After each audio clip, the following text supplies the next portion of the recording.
Assalamualaikum semua. Jom kita masak mi goreng basah tom yum.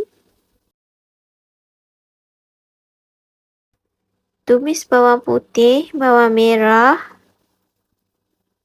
cili kisar,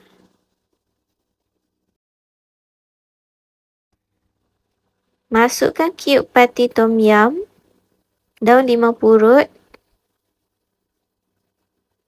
masukkan paste tom yum, sos ikan,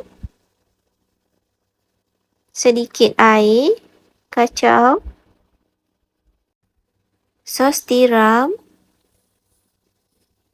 kicap manis, sos cili,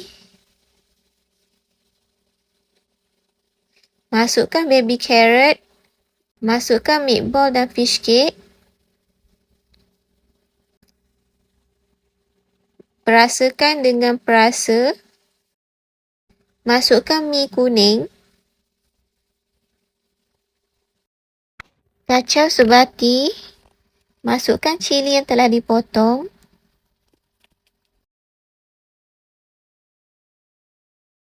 masukkan tomato dan sawi, gaul rata,